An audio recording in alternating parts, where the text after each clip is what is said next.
গভীর অরণ্যের পথে আর্যপুত্র বৃন্দাবতী আর চলতে পারছে না মা। পা দিকে রক্ত ঝরঝর করে ঝরে পড়ছে, তবুও চলছে কেন? ওই যে কথা দিয়ে এসেছে প্রভুকে দর্শন করবে, তবে যদি দর্শন পাবে সেদিন সে রাজ্যে ফিরে যাবে। আমার এই মাহাত্ম্যগুলো একবার লক্ষ্য করুন। এই যে নদীর ব্যাপী পুরীধামে মাসির বাড়িতে আমার জগন্নাথ দেব এসেছে, এই নিগুড় তত্ত্বেই হচ্ছে তার মাহাত্ম্য। রথযাত্রার এই মাহাত্ম্যটা আপনারা আস্বাদন করুন আজকে, তাহলে কি হবে? এই যে রথযাত্রায় অংশগ্রহণ করেছে আপনাদের ধন্য হবে সেই জন্য।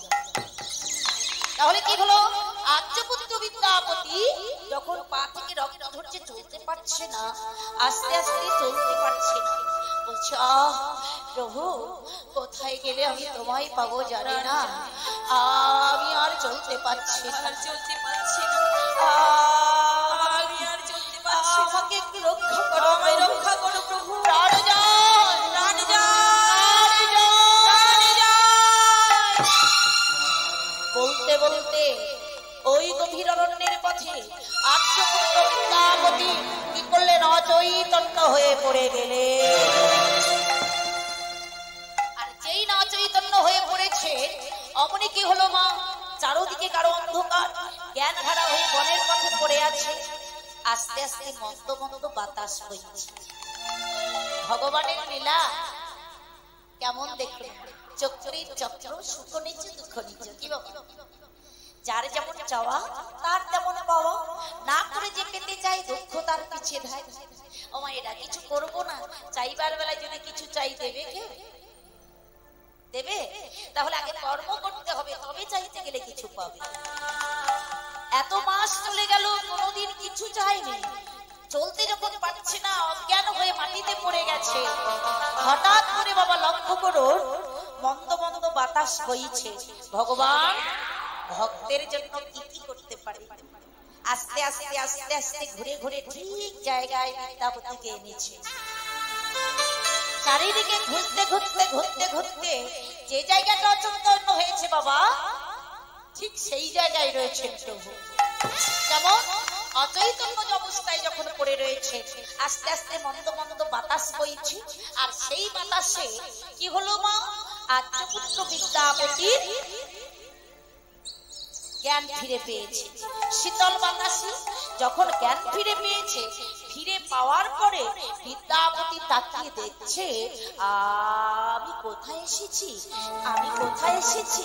হ্যাঁ, কি চারিদিকে দেখতে দেখতে বাবা হঠাৎ করে দেখতে পেলে যে ওই যে দূরে, ওই দূরে একটা ঘরে মিটি মিটি করে আলো জ্বলছে। বিদ্যাপতি মনে মনে চিন্তা করলেন যে আলো যখন জ্বলছে, নিশ্চয়ই কোনো না কোনো মানুষ ওখানে আছে, কেউ না কেউ একজন তো আছে। আলো যখন জ্বলছে, ওমা বিদ্যাপতি চৈতন্য পেয়ে আস্তে আস্তে আস্তে আস্তে এগিয়ে গিয়ে ওই পট্টকুঠিরের দরজায় গিয়ে দাঁড়ালে। আর যেই না দরজায় গিয়ে দাঁড়িয়েছে, চমকে উঠলেন বিদ্যাপতি। কি দেখছে কি মা? সুন্দর একটা রমণী, খুব সুন্দর তাকে দেখতে, প্রজ্বলিত একটা প্রদীপ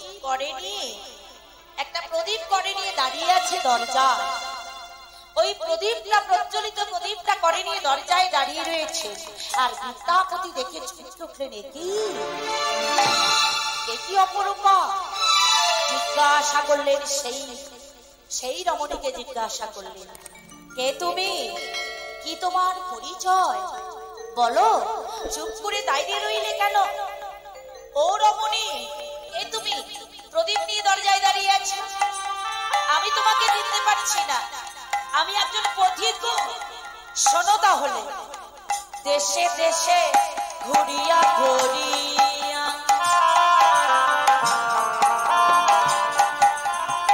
এসেছি গো পদ ভুলিয়া। আর দেশে দেশে ঘুরিয়া ঘুরিয়া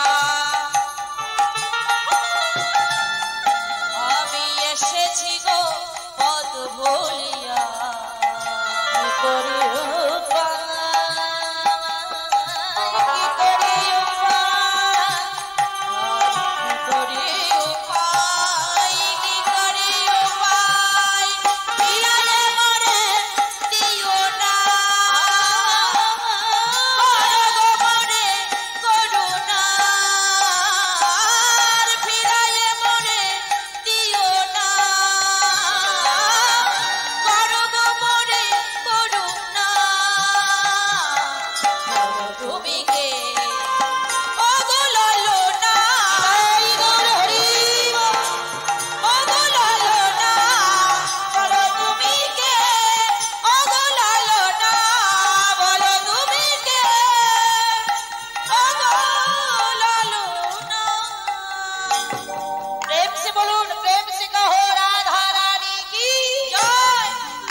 রাধে রাধে ওমা অনেকে চোখ বন্ধ করে ঘুম এসে যাচ্ছে নাকি ভালো লাগছে কি রাধে রাধে ভালো লাগছে সবার যদি ভালো লাগে তাহলে কিছু সময় গাইবো না হয় বন্ধ করে দেবো তাদের রাধে রাধে হরে কৃষ্ণ তাহলে কি হলো মা সেই বিদ্যাপতি প্রজ্বলিত প্রদীপ করে নিয়ে যখন দরজায় দাঁড়িয়েছেন না আজ জিজ্ঞাসা করলো আমি একজন পথি ওমা ঘরে ছিল তার পিতা ওই যে মেয়েটা দরজায় দাঁড়িয়ে আছে তার পিতা ছিল ঘরের মধ্যে নাম ছিল কি বিশ্বা বসু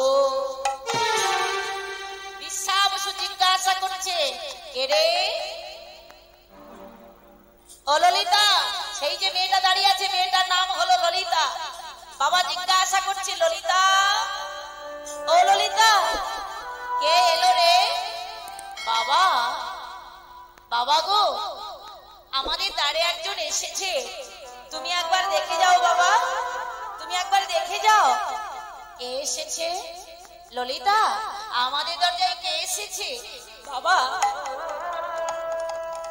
একবার এসে দেখে যাও বাবা আমাদের বড় ভাগ্য গো আজকে দেখে যাও বাবা আমাদের ঘরের দরজায় কে এসেছে ও মা বাবা বিশ্বা বসু ছুটে এসে দেখলেন কি গো পরম বৈষ্ণব দাদুর সঙ্গে তিলক কণ্ঠে তুলসীর মালা বাবা বিশ্বা বসু দেখে বড় আনন্দ পেল ললিতাকে জড়িয়ে ধরে বলল ওরে মা আজকের আমাদের বড় ভালো ভাগ্য কেন ভাগবতে বলে তার প্রমাণ কি মা মহাভারতে ধর্মরাজ যুধিষ্ঠির বৈষ্ণব সেবায় অপরাধী হয়েছিল বলে ধর্মরাজ যুধিষ্ঠির রাজস্বীয় যজ্ঞের ঘণ্টা বাজছিল না কি বাবা বেড়েছিল বৈষ্ণব অপরাধী হয়েছিল বলে মা লক্ষ্য করবে এলেন আর একটু প্রসাদ খেয়ে বাড়ি চলে গেলেন লেপটপে ঘুমাতে গেলেন ফ্যানের হাওয়া খেয়ে হবে না কিছু হবে না আসা যাওয়া সারা হবে এখন তো সিরিয়ালের জগৎ প্রত্যেক বাড়িতে রাত 12টা পর্যন্ত সিরিয়াল চলছে তাই না তাতে ঘুম আসবে না হ্যাঁ যত সিরিয়াল দেখবেন এদিকে পেছনে সিরিয়াল তত পড়ে গেছে দেখেছেন তো ভালো করে লক্ষ্য করবেন এই জায়গাটা আসুন তাতে কাজে সময় হলে সবাই চলে যাবো বেশি রাত হয়নি 10টা বেজেছে আর কত সময় আর 1 ঘন্টা টাইম আপনাদেরকে দেবো তারপর দেশে লীলা সমাপন করবো কি হবে ওমা তার প্রমাণে বৈষ্ণব সেবা যদি না দেয় মহাভারতের পাতায় ধর্মরাজ যুধিষ্ঠির প্রমাণ করিয়ে দিল যদি বাঁচতে চাও তাহলে বৈষ্ণব সেবা দাও যদি মনে দোষ থাকে কোনো কাজ নাই রাজা আপনি হতে পারেন আপনার রাজার রাজৈশ্বর্যে কোনো মূল্য হবে রাধে রাধে প্রমাণ করিয়ে দিলেন তিনি ওরে মা আজকের বড় ভাগ্যবান রাজা বিশ্বা বসু তিনি মনে মনে বলেন আজকের আমাদের ধারে বৈষ্ণব এসেছে তিনি বৈষ্ণবকে আপ্যায়ন করে তাড়াতাড়ি করে সুবাসিত পাত্রহর্ত এনে তার চরণ ধৌত করল আর চরণ ধৌত করে কি করবে কর্মকুঠির করে বসার জায়গা তো ভালো না শোয়ার জায়গা ভালো না খাওয়ার জায়গা ভালো না আপ্যায়ন করলে আপনি কেমন জায়গায় থাকতে দিলেন জানি না কি আপনার বাড়িতে গেলে কি পরিচয় হবে মানুষের পরিচয় কি তাই না কথাবার্তায় আলাপ ব্যবহার আপনি কি খেতে দেবেন সেটা জানা তবে মানুষের ব্যবহারেই মানুষের পরিচয় রাধে রাধে এত সুন্দর ব্যবহার বিদ্যাপতি বলেই গেল পণ্যকুঠির বটে কোন রকম নিশি যাপন করল হ্যাঁ সারা নিশি এইবার বাবা বললেন মা বৈষ্ণব এসেছি তুই একটু আয়োজন কর তার সেবার জন্য তবে দেখি বৈষ্ণব সেবায় যদি ত্রুটি হয়ে যায় তাকে শত শত জনম নরকগামী ভোগ করতে। আমি তোকে বললাম বৈষ্ণব সেবায় যেন বিন্দুমাত্র ত্রুটি না।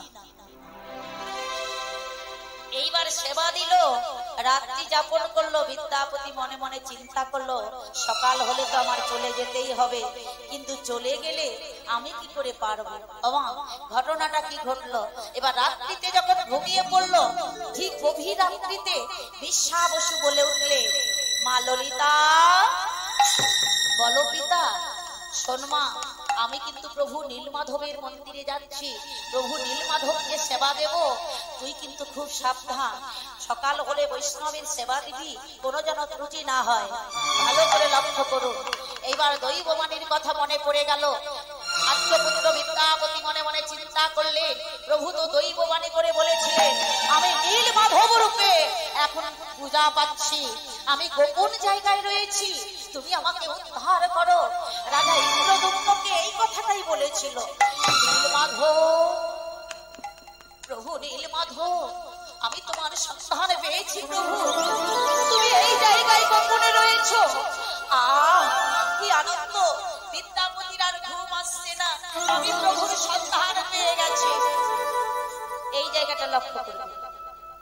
জগন্নাথ রূপে জগতে প্রচার হলো কখন? রাজা ইন্দ্রদম্নের কাছে এসে। তার আগে বিশ্বা বসুর কাছে তিনি নীলমাধব রূপে সেবা পেয়েছেন। গোপন জায়গায়, গিরিরাজ পর্বত, গিরি মানে কি মা?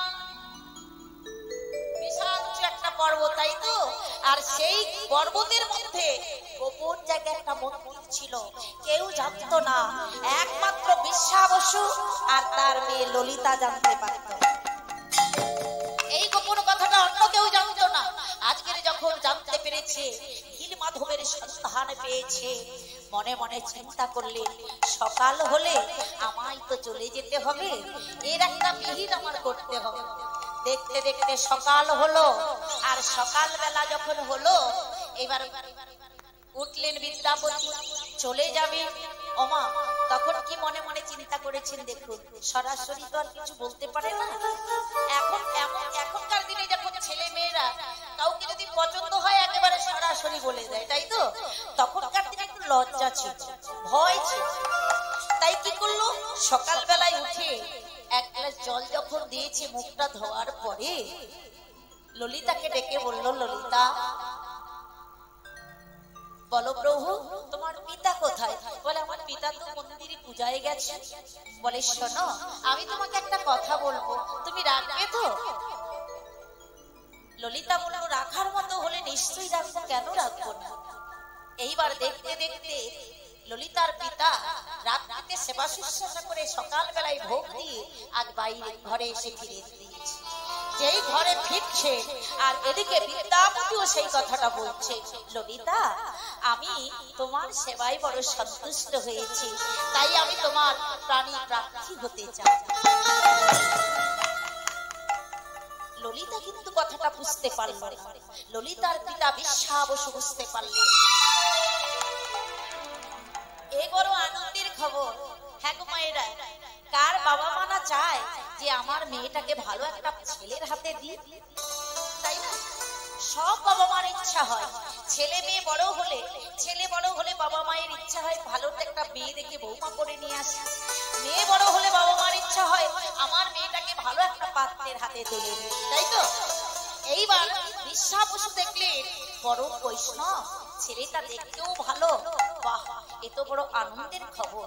যখন বলেছেন প্রাণী প্রার্থী হতে চাই, ললিতা বলল, আমি তো বুঝতে পারি না। বিশ্বা বসু বললেন, বেশ, তোমার কথায় আমিও রাজি হলাম। শোনো বাবা বিদ্যাপতি, তুমি যখন আমার মেয়ের প্রাণী প্রার্থী হতে চাও, তাহলে তোমাকে কথা দিতে হবে, তুমি কিন্তু আমার ঘরে থাকবে, অন্য কোথাও গেলে তোমার হবে না। বিদ্যাপতি বড় চতুর। ও মায়েরা, কৃষ্ণ প্রেমে যার অন্তরে লেগেছে,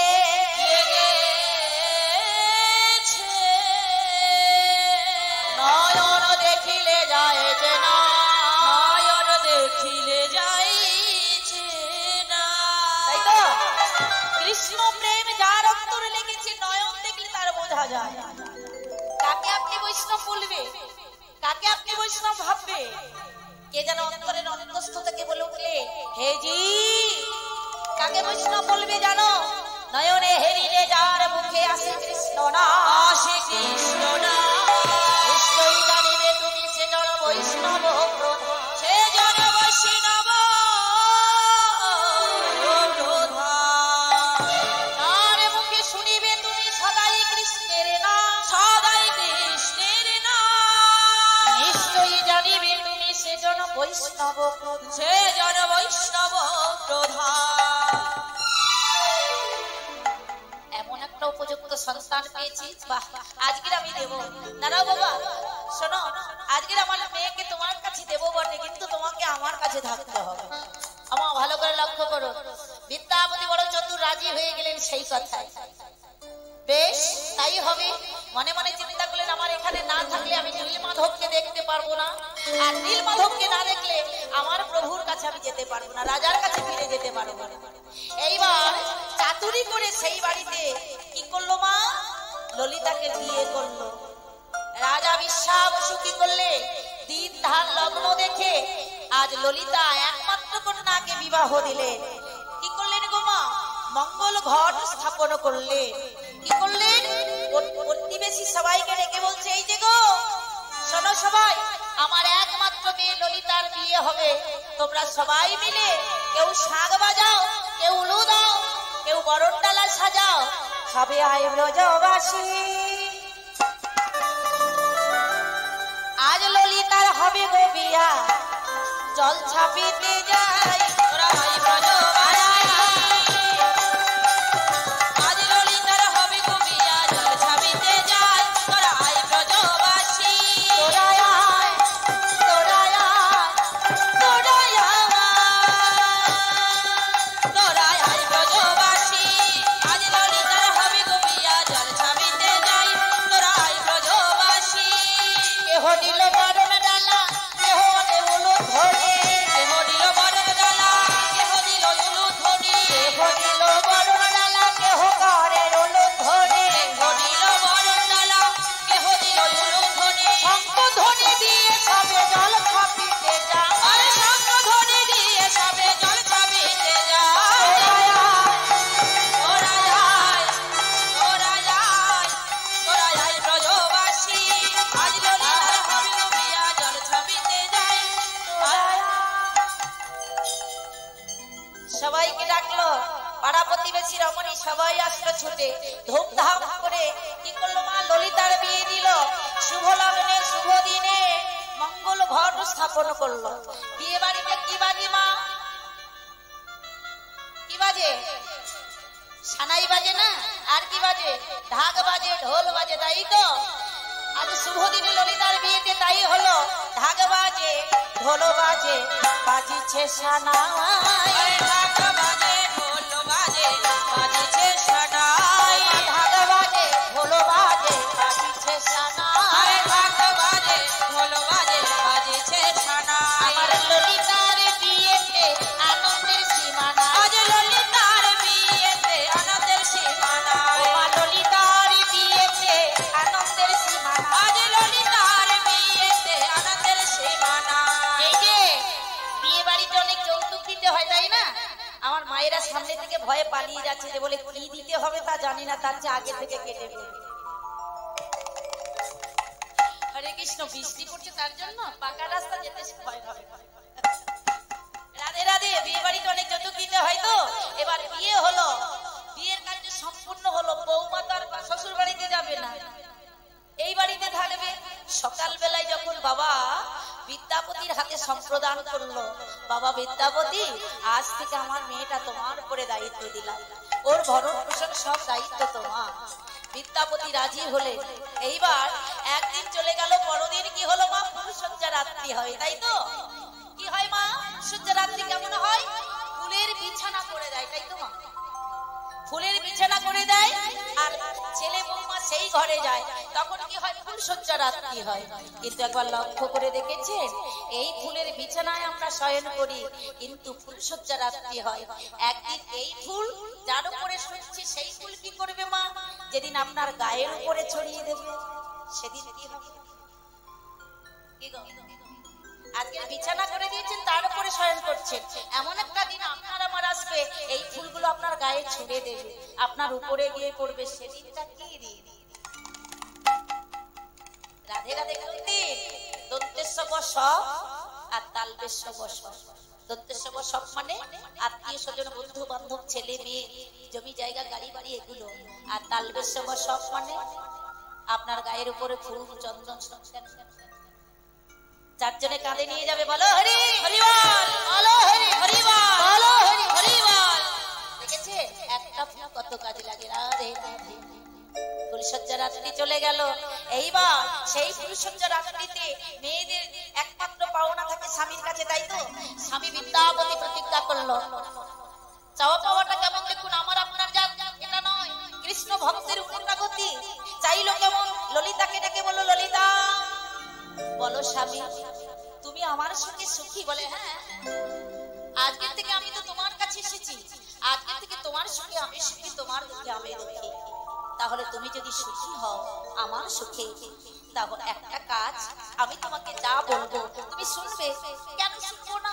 তুমি যখন আমার স্বামী, আমি তোমার কথা শুনবো না তো অন্য কার কথা শুনবো বলো? শোনো ললিতা, আজকের আমি যা দেখতে চাইবো তুমি আমাকে দেখাবে তো? ভাববেন বিষয়টা। ললিতা বলল, তুমি আমার স্বামী, তোমার কাছে দেখাতে আমার লজ্জা কিসে? বলো তুমি আমার কাছে কি দেখতে চাও? ললিতা এইভাবে বললে হবে না, তুমি আমার কাছে নিঃশব্দ অঙ্গীকার করো, আমি তোমার কাছে তা দেখতে চাইবো, তুমি আমাকে তাই দেখাবে কিনা? বলো স্বামী, আমি তোমার স্ত্রী, আমি প্রতিজ্ঞা করলাম তুমি যা দেখতে চাইবে আমি তোমাকে দেখাবো। তাহলে দেখাও। আমি কি দেখতে চাই জানো? কল্লব প্রভাত হবার সঙ্গে সঙ্গে তোমার পিতার আরাধ্য দেবতা প্রভু নীলমাধবকে দেখতে চাই। চমকে উঠলেন ললিতা। তুমি কি বলছো স্বামী? তুমি কি বলছো? তুমি বলো না স্বামী, তুমি বলো না। তুমি কি বললে স্বামী? তুমি কি করে জানলে আমাদের প্রভু আরাধ্য দেবতা নীলমাধবের খবর? তুমি কি করে জানলে? এই খবর তো সসাগরা পৃথিবীতে কেউ জানে না। ললিতা তুমি কিন্তু আমাকে কথা দিয়েছো, অঙ্গীকার করেছো, তুমি যদি আরাধ্য দেবতা আমাকে না দর্শন করো তাহলে প্রাণ আমি রাখবো না, আমি আত্মবিসর্জন করবো। আচ্ছা বলুন তো মা, কারো স্বামী যদি মরতে যা, সেই স্ত্রীর বেঁচে থেকে কি লাভ আছে? কেউ কি চায় স্বেচ্ছায় আমি বিধবা যন্ত্রণা মাথায় নিয়ে ঘুরি? ললিতা স্বামীর দুটি চরণ জড়িয়ে ধরে কাঁদছে। স্বামী এই দিনে এমন শুভ রাত্রিতে তুমি অমঙ্গলের কথা বলো না স্বামী। এই অমঙ্গলের কথা শোনা যে আমাদের নারী মহলের মহাপাপ। তুমি আমাকে পাপী করো না। আমি যখন কথা দিয়েছি তুমি একটু দাঁড়াও, আমি আমার পিতার অনুমতি নিয়ে আসি। পিতা যদি অনুমতি দেন আমি নিশ্চয়ই তোমায় নীলমাধব দর্শন করাবো। ছুটে গেলেন রাত্রি বেলায়, বাবা বাবা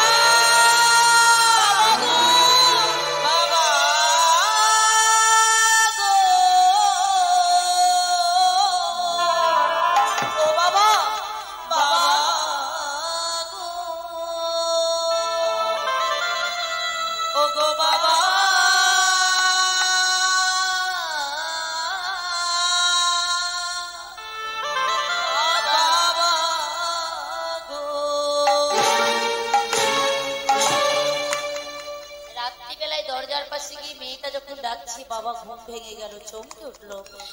আজকে তো আমার মেয়ের ফুলসজ্জা রাত্রি, এই রাত্রিতে আমার ঘরে দরজায় এসে মেয়েটা কাঁদছে কেন? দরজাটা খুলে দিয়ে ললিতা ললিতা তোর কি হয়েছে ললিতা, তুই কাঁদছিস কেন? জড়িয়ে ধরলেন দুটি চরণ। বাবা বিষ্ণু অবশ্য মনে মনে ভাবছেন, আপনারা বলুন তো মা, আমার আপনার ঘরের যদি এমন হয় বাবা মায়ের মন কি ঠিক থাকে? তোর তো মা নাই, আমি তোর বাবা, আমি তোর মা। আজকের এই ফুলসজ্জা রাত্রির দিনে তোর কাঁদা বদন দেখতে হবে এ তো আমি ভাবিনি। বাবা তুমি আমাকে কথা দাও, অঝরে বাবা তুমি আমাকে কথা দাও। পতি যদি মারা যায় কি হবে প্রমাণ রেখে, কোন কাজে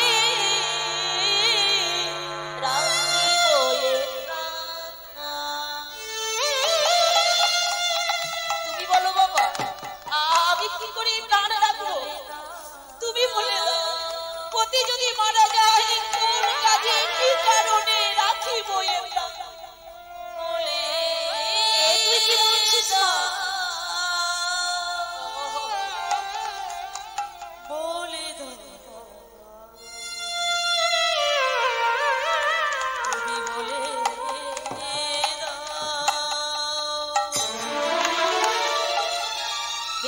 বসে বললেন, বল মা বল, এমন অমন করে কথা তুই এই রাত্রিবেলা আমাকে শোনালি কেন? কি হয়েছে তোর? বল, তুই কাঁদছিস কেন? বাবা তুমি কথা দাও, আমার স্বামী যা দেখতে চাই তুমি দেখাবে কিনা? উঠলেন বিশ্বাস, হ্যাঁ মা তুই আমার একমাত্র কন্যা, তোর জন্য যদি আমার প্রাণটা চলে যায় যা, আমি কথা দিলাম আজ পুত্র বিদ্যাপতি যা দেখতে চাইবে আমি তাকে দেখাবো। তুই গিয়ে বল, তবু যেন সে আত্মবিসর্জন না করে।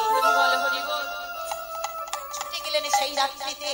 স্বামী গো স্বামী, তুমি বলো না স্বামী, তুমি বলবে না? আমার পিতা আমায় কথা দিয়েছে তুমি যা দেখতে চাইবে তাই দর্শন করাবে। তবে হ্যাঁ স্বামী, আমাকেও তোমায় কথা দিতে হবে।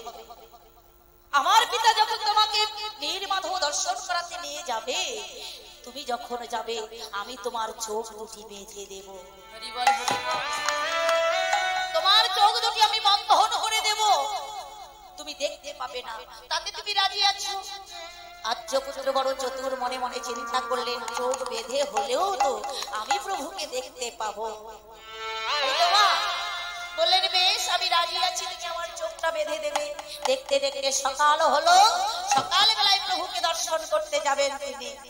তাই বললেন ললিতা তুমি আমার চোখ দুটো বেঁধে দাও। যেই ললিতা কি করলো মা, একটা কাপড় দিয়ে স্বামীর চোখটা বন্ধন করে দিল। তখনকার দিনের কথা আছে, সবর জাতির কথা হলো, দুর্গম পথ অতিক্রম করতে গেলে কিছু সরিষা তাদের কাছে দিতে হতো। কেন? সরিষা নাকি অতিশয় মঙ্গলী, আর মঙ্গলের জন্য একটা কাপড়ের পুটলিতে কিছু সরিষা বেঁধে দিলে ওমা, তাই হয় না মা? বাচ্চাদের দূরে যেতে গেলে সরিষা দিতে হয় না বেঁধে? ঝাড়ফুঁক করতে গেলে কিছু সরিষা দিয়ে দিতে হয় না? সবর জাতিদের কথা আছে, দুর্গম পথ অতিক্রম করতে গেলে সরিষা অতিশয় মঙ্গলী। তাই ললিতা কি করলেন, স্বামীর মঙ্গলের জন্য কাপড়ের পুটলিতে একটু সরিষা বেঁধে দিলেন। সরিষা বেঁধে দিয়ে চোখটা বেঁধে দিচ্ছেন স্বামী। তুমি আমার বাবার সঙ্গে যাও, প্রভু নীল মাধবকে দর্শন করে। রাধে রাধে, বিদায় গৌর প্রেমানন্দে, হরি হরি বল, হরি হরি বল। সকল ভক্তের আশা বাসনা পূর্ণ হোক মা। কেন জানে? আমার প্রভু জগন্নাথ অনাথের না, সকলের বিপদ মুক্তি করুন। আজ এই পুরী ধামে যে কোনো তীর্থস্থানে গেলে কিছু দান করতে হয়। গোবিন্দ নামে দান করলে কি হয়, আমাদের ভবপারাপার থেকে আমার উদ্ধার হয়ে যাব। তাই কি করলো গো মা, যখন সরিষাটা বেঁধে দিল, চোখটা বেঁধে দিল, এবার বললো যাও স্বামী আমার পিতার সঙ্গে তুমি যাত্রা করো। বিদ্যাপতি বড় চতুর, লক্ষ্য করবে আজ অন্ধ সেজেছে, আগে চলেছে বিশ্বাবস, পেছনে বিদ্যাপতি যাচ্ছে। কোথায়? রাধে রাধে। বিশ্বাবস আগে আগে চলেছে, পেছনে পেছনে যখন বিদ্যাপতি যাচ্ছেন মা, বিশ্বাবস বলেন আর্যপুত্র বলো পিতা, মন্দিরের দরজায় এসে গেছে দাঁড়িয়ে পড়লেন। এই যে পথ দিয়ে যাচ্ছিলেন না মা, বড় চতুর, ওই যে কোমরে কাপড়ের পুটলিতে সরিষাগুলো ছিল, পথের নিশানা পাবে বলে অন্ধ, দেখতে পাচ্ছে না কোন পথে যাচ্ছে, ওকে তো ফিরতে হবে, তাই কাপড়ের পুটলিতে যে সরিষাগুলো ছিল একটু একটু করে ছাড়াতে ছাড়াতে হরি বলে হরি বল। এই মন্দিরের দরজায় দাঁড়িয়েছে। বিশ্বাবসু বললে, দাঁড়াও বাবা, আমি তোমার চোখের বাঁধনটা খুলে দিচ্ছি। এইবার বাঁধনটা যেই খুলে দিয়েছে, দেওয়ার পরে বলে, দেখো ওই দেখো আমার প্রভু নীলমাধব।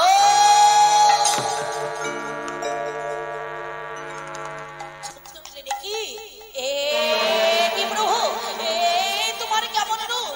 প্রভু নীলমাধব, এই কোন জায়গায় তুমি লুকিয়ে রয়েছো? আমি কতদিন কত মাস তোমাকে খুঁজেছি। প্রভু, প্রভু তোমার হয়েছে বলো চরণে কাহি দাও তব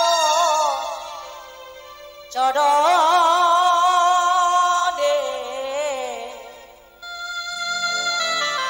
প্রভু ঠাই দাও তব চরণে।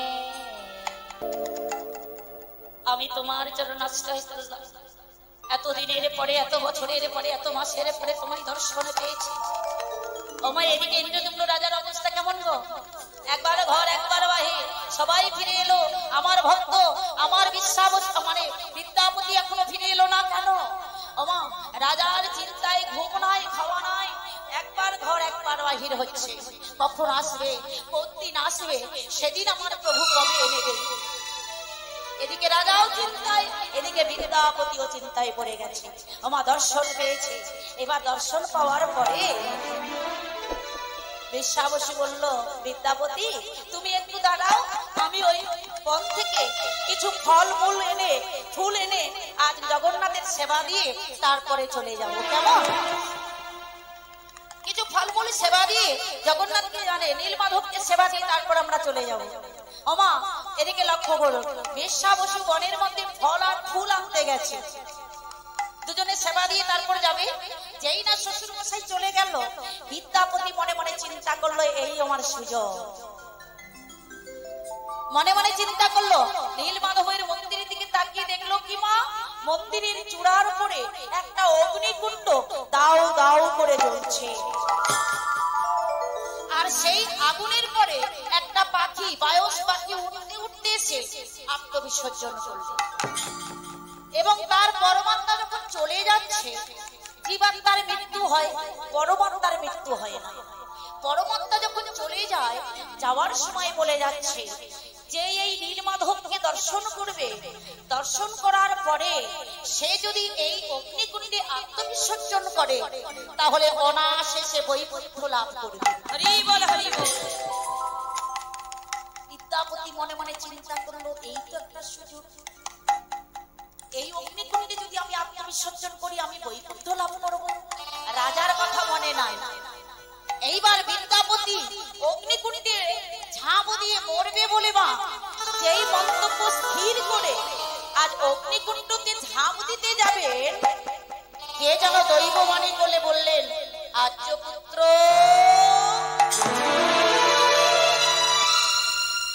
তুমি না একজন বৈষ্ণব? বৈষ্ণবদের লক্ষণ কি গো? তারা কোন সঞ্চিত ধন গচ্ছিত করে রাখে না,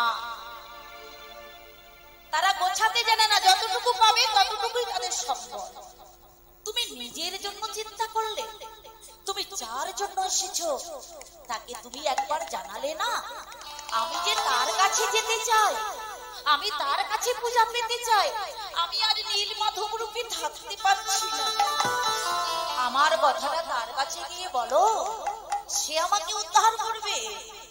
চমকে উঠলেন, তাই তো, আমি তো নিজের জন্য করব না, আমি তো প্রতিজ্ঞাবদ্ধ, আমি তো রাজা ইন্দ্রদম্নকে কথা দিয়ে এসেছি। আর হলো না। এই সুযোগে মুহূর্তের মধ্যে বেরিয়ে পড়লে, আমি যে সরিষাগুলো ছড়াতে ছড়াতে এসেছি, ওমা প্রভুর অসীম কৃপা, সেই সরিষাগুলো গাছ হয়েছে, অঙ্কুর হয়ে গেছে। বিদ্যাপতি দেখতে পাচ্ছে। আর সেই পথ ধরে যে পাঁচ 6 মাস ধরে যে পথ অতিক্রম করলো, আর 6টা মিনিটের মধ্যে সেই পথ অতিক্রম করে রাজা ইন্দ্রদম্নের রাজসভায় ফিরে আসলো। রাজ দরবারের দরজায় এসে আর্যপুত্র বিদ্যাপতি বলে উঠলেন, রাজা ইন্দ্রদুম্ন কি জয়, মা রানী গণ্ডিচা কি জয়। রাধে রাধে। যেই না জয়ধ্বনি করে দাঁড়ালেন, রাজা ইন্দ্রদুম্ন দেখতে পেলেন আর্যপুত্র বিদ্যাপতিকে। এসো এসো এসো বিদ্যাপতি, তোমার অপেক্ষায় আমি বসেছিলাম। এসো, তুমি পেয়েছো আমার প্রভুর সন্ধান। বিদ্যাপতি বললেন, পেয়েছি, তোমার প্রভুর সন্ধান পেয়েছি। বলো সে কোথায়, কোথায় সে? দৈববাণী করে তাকে জানালে আমি গোপনে রয়েছি। প্রাণের ঠাকুর দৈববাণী করে বলে দিলেন, তোমার প্রাণের ঠাকুর ওই প্রাণের ঠাকুর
শোনো, তুমি আমাকে নিয়ে চলো। বিদ্যাপতি বললেন, রাজা আর দেরি না করে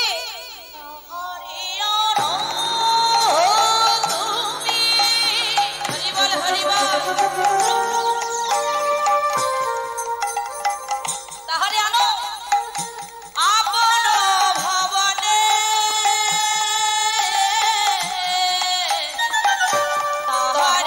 আনো তুমি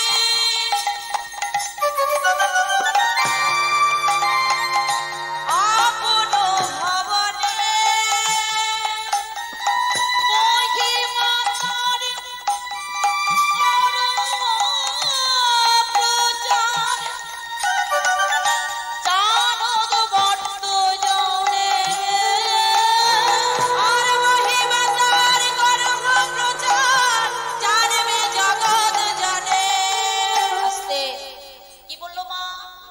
তাহারে আনো তুমি আপন ভবনে। আজকের যে ইন্দ্রদুম্নের বাড়িতে আপন ভবনে এসে মন্দিরে বসে আছে, তাই না মা? বলে তাহারে আনো তুমি আপন মন্দিরে, মহিমা তার করহ প্রচার জানুক সর্বজন। বিদ্যাপতি, আমায় তুমি নিয়ে চলো, আর দেরি করো না, আমি সেখানে যাব। কোথায় আমার প্রভু নীলমাধব? ও মা, কাকে কাকে নিলেন গো? রানী গণ্ডিচার সঙ্গে থাকলো, আর কিছু বৈষ্ণবগণকে নিল, সঙ্গে নিয়ে বেরিয়ে পড়লো সবাই মিলে। কেমন করে গো? শ্রীহরি শ্রীহরি বলি শুভযাত্রা কইল, শ্রীহরি শ্রীহরি শুভযাত্রা কইল। আর কি করলো? বেরিয়ে পড়লো বৈষ্ণবগণকে সঙ্গে নিয়ে। কেমন করে মা? হরির নাম করতে করতে বেরিয়ে পড়লো প্রভু নীলমাধবের কাছে। বিদ্যাপতি আগে যাচ্ছে আর পেছনে বৈষ্ণবগণ, রাজা ইন্দ্রদুম্ন, রানী গণ্ডিচা, এরা সবাই যাচ্ছে প্রভু নীলমাধবকে দেখতে। কেমন? হরি হরি হরি বলি শুভযাত্রা কইল, হরি হরি হরি বলি শুভযাত্রা কইল, হরি হরি হরি বলি শুভযাত্রা কইল, হরি হরি হরি বলি শুভযাত্রা কইল। উপনীত নীলগিরি মাঝে, আর উপনীত নীলগিরি মাঝে, উপনীত নীলগিরি মাঝে, আর উপনীত নীলগিরি মাঝে। আপনি কোন তীর্থে গেলে কাকে সঙ্গে নেবেন বাবা? কার সঙ্গে যাবেন? রাধে রাধে। 10 জন মূর্খের সঙ্গে যাবেন না একজন পণ্ডিতের সঙ্গে যাবেন? কার সঙ্গে যাবেন? রাধে রাধে। আজ তীর্থে যাচ্ছে, কেমন?